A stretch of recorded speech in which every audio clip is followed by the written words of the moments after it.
So, adi pa day, ano siya, te, do your makeup using kamay lang gamit. Let's go, girl! So, pasensya ilang lagi ninyo akong background ha, kay, pretty good nang, inalagin akong background ha, day. Sige lang, kay, pag mawalik ko rin tinapod, promise to you.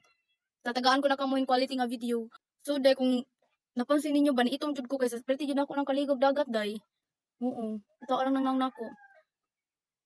So, dark ni gamay akong gigamit nga foundation na. Murag mo ni pinaka, di na ko ganahan day, basta kamot may gamiton pang blend sa foundation, kay mag-cake yun ni day, murag lagkit siya paminahon ba. So, ato din i-blend og taman. Diri Pero okay na siya. Kung mapadyod mo pangpalit og ka ng mga kuan, sponge, pwede naman kamot. Ayun lang ninyo og blended. Tap lang po ninyo sa inyong kamot. Mura pag naggamit ng gihapon mo og kuan, beauty sponge. Then, look at that. So, nipantay na atong kaitom, no? Kanya concealer dayon, no? Butang dito diri ah. So, nikusog na po ang siga sa akong sunlight. So, ana na nato siya pag-blend. Actually, mag-blend maguna siya dahil. Diba? Sa pikas. Andun din yan. Okay? Sunod kay mag-contour na ta. Kini basic lang gyapon ni siya. Mas mapapadali buhay ko nito, te. Makabuhat ako kag full face of makeup using your hands only. Ngani naka-perfect nga base imong mabuhat. Okay. So, liquid blush na dayon ta. Dili, kinahanglan siya duha ka finger ang blend. Ano, para even kayan ka butang. Yan. Dugan pa nato dahil kay murag kulang siya. Okay, murag sobra pud siya. Pwede lang, di naman sobra. Diba? Asti kaya kung lighting mo. 15 astiga dahil. Bintana rago na dahil. Pwede na siya ka bonggalicious dahil. So, optional na magbutang kasi mong ilong dahil. Depende na si muha kung net na mo magbutang ka ng blush sa ilong. Sige, go. Gusto ka bagan may sun kiss. Next is powder. So, butang ka na diri sa imong paday. Kaya mura ratag mamulbuan ni, okay? Ay, oh my god. Napaubos na ang aking powder. Ganyan.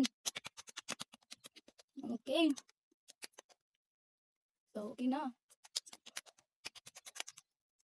Kung feeling na ni mo mat na imong nawong, like, wala siya something sticky. So, you can proceed to eyeshadow. Bisan pag maging mo smoky eye ani dahil. The best man po dang kamot gamiton pang blend.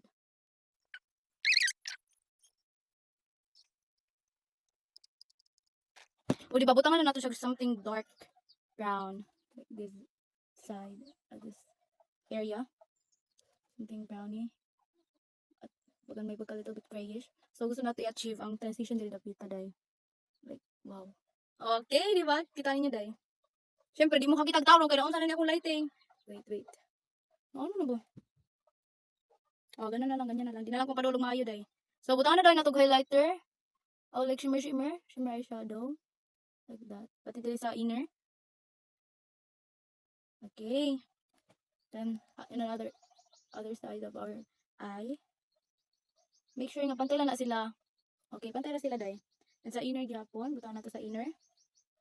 Then, butang na to highlighter diri. Murag ganahan jud ko nga look. Like, look at that.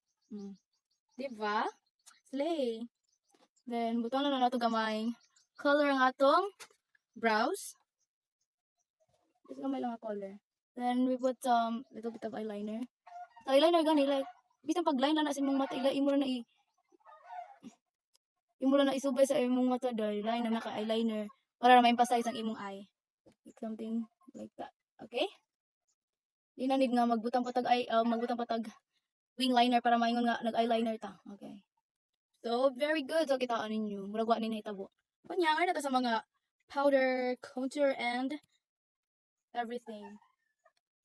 Hindi siya advisable, no? Kung gagamit kag mga powders sa imong face using your hands.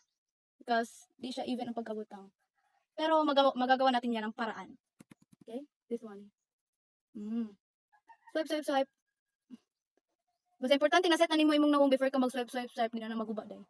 Then also, magbutang patag little bit of blush. Swipe ang atake. Iagi na nato itong ibutang highlighter para mag-blend siya dahil. Para mag-blend. Okay? That's it. And magbutang dahil tag nose contour. Kaya di pwede na biyaan ang step na dahil. Di pwede na siya skip. Di pwede na nga kalimtan. Di yun na pwede. So, adi na. For the final touch, lippy. Okay. Ang akong naandan nga mga lippy Yun, basin, pulaan na mo sa akong mga challenge ha. Pwede na po mo mag-send og mga inspo, then ako akong i-recreate, okay? I would love to kanang makuha na ko inyong mga expectation basta mga looks sa inyo ipang send. So you can send me anything, mga creative makeup basta kana pang murag kaya pud ako ha. Di ba man puro mo kung say kaya nako. Okay. Ay lang to na yung mga bato-bato yot kayo, di pa patay mga bato-bato diri nga makeup yot. Kana lang sa like using makeup simple but then challenging ambot ba. So, I think this is the final look, girls. Rate it. You can rate it 1 to 10. Sige, bye-bye!